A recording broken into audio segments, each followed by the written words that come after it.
मैं रवि कुमार, स्वागत है आपका रेनेसा आईएएस में। आपके प्रारंभिक परीक्षा समाप्त हो चुके हैं, पेपर 1 और पेपर 2 दोनों के। अब आपके मन में तीव्र इच्छा जागृत हो रही होगी कि आखिर क्या कटअप जा सकता है। अपने स्कोर आपने चेक कर लिया होगा, मैंने उत्तर दे दिया था। उस उत्तर में एक दो बताने में गलती हुई थी, इसलिए कमेंट बॉक्स को जरूर देख लीजिएगा, वहाँ पर मैंने सुधार दिया है।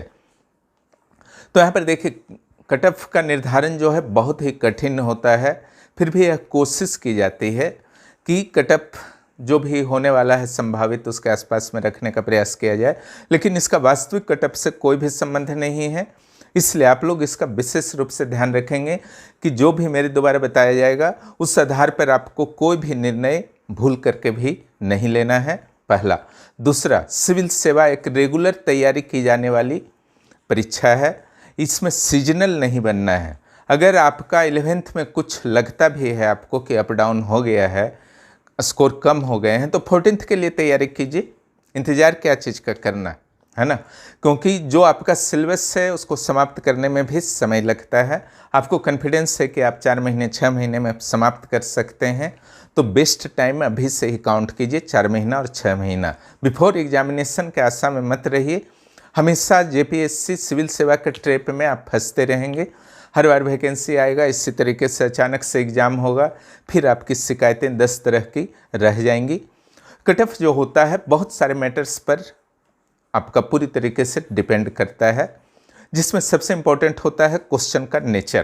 क्वेश्चन का जो नेचर इस बार था, तो भले ही बहुत सारे लोग आपको कहते हुए मिल जाएंगे कि बहुत ही इजी नेचर का था, लेकिन यह इजी नेचर का नहीं था, यह बहुत ही स्टैंडर्ड नेचर का था आपका इस बार का क्वेश्चन। और सिविल सेवा के लिए प्रश्न जो है इसी तरीके का बनना चाहिए।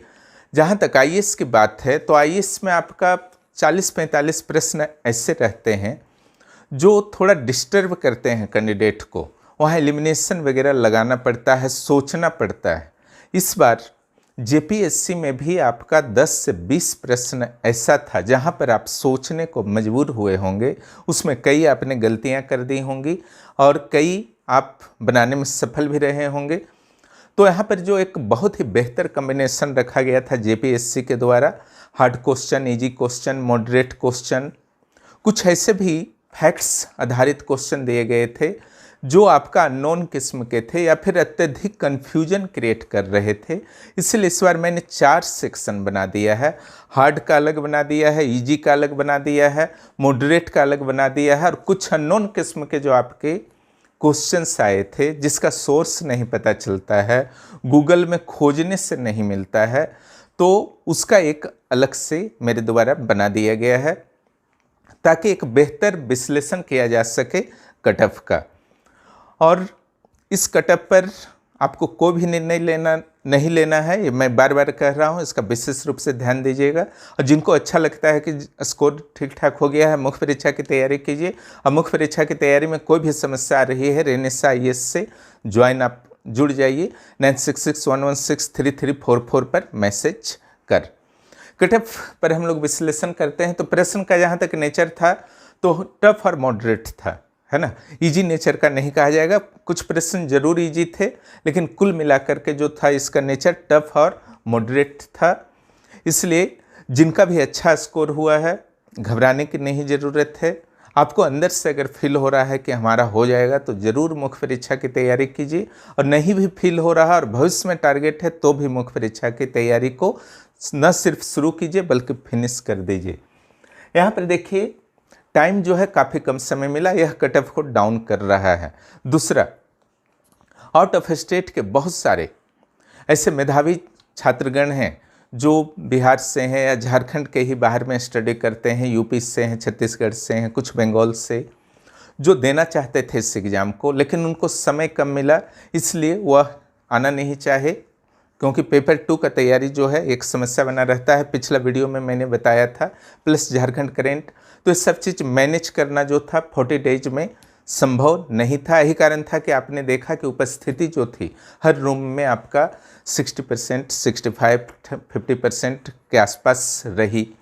तो अब्सेंस से क्या, जो अब्सेंट हुए कैंडिडेट, उससे क्या कटअप प्रभावित होगा? तो उससे भी आपका कटअप कुछ भी प्रभावित होने नहीं जा रहा।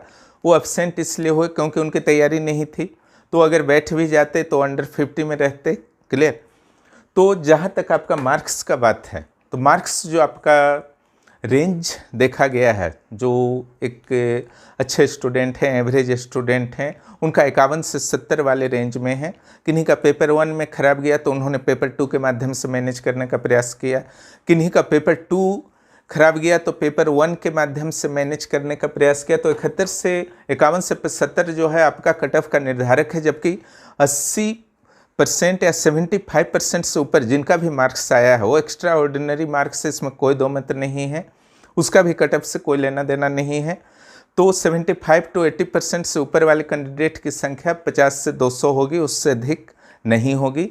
लेकिन यहाँ पर जो सिलेक्शन होना है वह 6000 सिलेक्शन होना है, इसलिए कट ऑफ जो आपका कहीं ना कहीं 51 से 70 के द्वारा ही निर्धारित किया जाएगा। और जिनकी तैयारी नहीं थी अच्छी तरीके से, या जो तैयारी रहते हुए भी स्कोर नहीं कर पाए, वो आपका अंडर 50 में है, तो वो भी आपका कट ऑफ को प्रभावित नहीं करेंगे, अंडर 50 वाले भी। तो जो कट ऑफ का निर्धारण हो रहा है 51 से 70 वाले मैटर में, इसको स्पष्ट करने के लिए हमने पेपर 1 और पेपर 2 का जो टफनेस लेवल का अगर बात किया जाए, तो अगर 0 को माना जाए कि एक इजी पेपर था और 100% को माना जाए टफ पेपर था, तो 75% के आसपास आप इसको मान सकते हैं। यानी कि जेपीएससी के द्वारा इस बार एक स्टैंडर्ड पेपर का निर्माण किया गया था, जिसमें एक सीरियस कैंडिडेट को लाभ मिलने वाला था, और जो ट्रेडिशनल वे में पढ़ते हैं, सिविल सेवा के तरीके से नहीं पढ़ते हैं, उनको थोड़ा सा इस बार नुकसान हुआ है। पेपर 1 की जहाँ तक बात है तो ध्यान दीजिए, यहाँ जो टफ क्वेश्चन थे 24 थे, और इजी क्वेश्चन जो थे 33 थे, और मॉडरेट क्वेश्चन 38 थे, अननोन कन्फ्यूजिंग किस्म के 5 थे। पास करने के लिए जो आपको बनाना था, टफ क्वेश्चन में 9 जरूर आपको बनाना था, 0 नहीं 9 नहीं। टफ क्वेश्चन में एक भी नहीं बन सकता, ऐसा होगा नहीं, और इजी क्वेश्चन में सारा बन जाए ऐसा भी नहीं होगा। क्लियर। तो टफ क्वेश्चन 24 में 9 आपको बनाना था, है ना, और इजी क्वेश्चन 33 थे पेपर 1 में, जिसमें 29 जो है आपको बनानी चाहिए थी क्लियर करने के लिए एग्जाम। मॉडरेट 38 क्वेश्चन थे, जिसमें आपको 20 क्वेश्चन जरूर बनाना था, और अननोन और कन्फ्यूजिंग किस्म के 5 क्वेश्चन थे, जिसमें एक बनाना था। इससे क्या होता है, 59 आपका यहाँ स्कोर हो जाता है आउट ऑफ 100। यानी कि पेपर 1 में 59 जरूर आपको बनाना चाहिए था, अगर आप चाहते थे कि प्रीलिम्स इस बार हमको क्लियर करना हो। अगर नहीं बना पाए हैं तो पेपर 2 से आपको मैनेज करना था। क्लियर। यानी कि यहाँ फिर ज़्यादा लाना पड़ता। पेपर 2 का जहाँ तक बात है, तो टफ क्वेश्चंस जो थे वह थे 25, और इसमें 10 आपको बनाना चाहिए था पेपर 2 में, और 31 जो थे इजी क्वेश्चन थे, 36 आपका मॉडरेट था, और 8 क्वेश्चन, एक बहुत बड़ी संख्या जो है यहाँ पर देखने को मिल रहा है, 8 क्वेश्चन ऐसा था जो अननोन और कंफ्यूजिंग किस्म का था, है ना। आपने फिल किया होगा एग्जाम हॉल के दौरान। 8 क्वेश्चन ऐसे थे जिसमें सॉल्व करना बहुत ही कठिन था।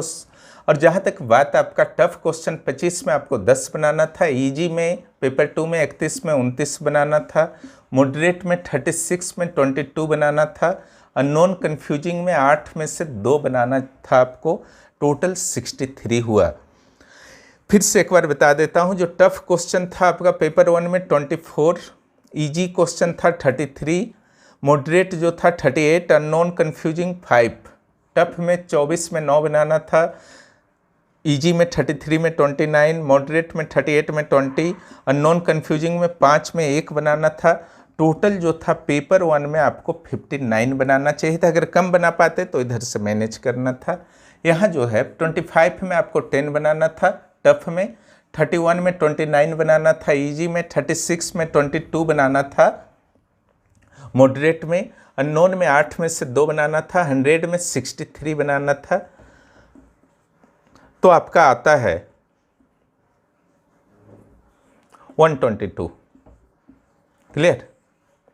ये जनरल का कट ऑफ जा सकता है 122, लेकिन इससे फिर भी मैंने एक रेंज में डाल दिया है 120 से 123 क्वेश्चन, 240 से 246। क्लियर? जो क्वेश्चन का नेचर है उसके अनुसार यह निर्धारित किया जा रहा है। ओरिजिनल कट ऑफ से इसका कोई रिलेशन नहीं है, ध्यान रखिएगा। जहाँ तक ओबीसी का मैटर है तो जनरल से कम आपका इसका कट ऑफ रहेगा,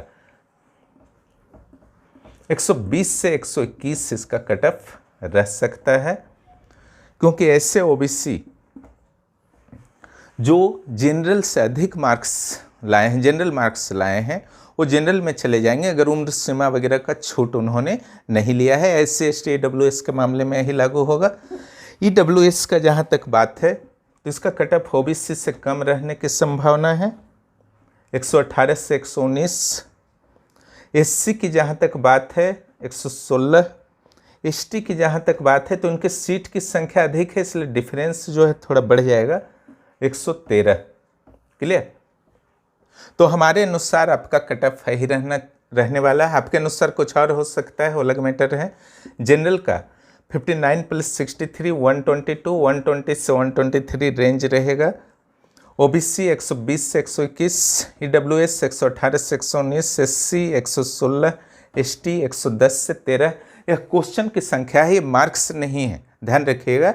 यह क्वेश्चन की संख्या है, यह मार्क्स नहीं है, और यह सिर्फ एक आकलन है, वास्तविक कट ऑफ मार्क्स से इसका कोई रिलेशन नहीं है। मुख्य परीक्षा की तैयारी अब आप लोग कीजिए, अच्छी तरीके से कीजिए, और किसी भी कोई भी स्कोर आपका हुआ हो, किसी भी लेवल पर आपको नर्वस नहीं होना है, क्योंकि ऑलरेडी आप काफ़ी तनाव ले चुके हैं पिछले 1.5 माह में, 45 डेज में। अगर आपका बहुत अच्छा स्कोर हुआ है तो भविष्य के लिए, अपने भविष्य के लिए अगले 3-4 महीने जो भी आपको समय मिलने वाले हैं मुख्य परीक्षा, उसकी भरपूर तैयारी कीजिए।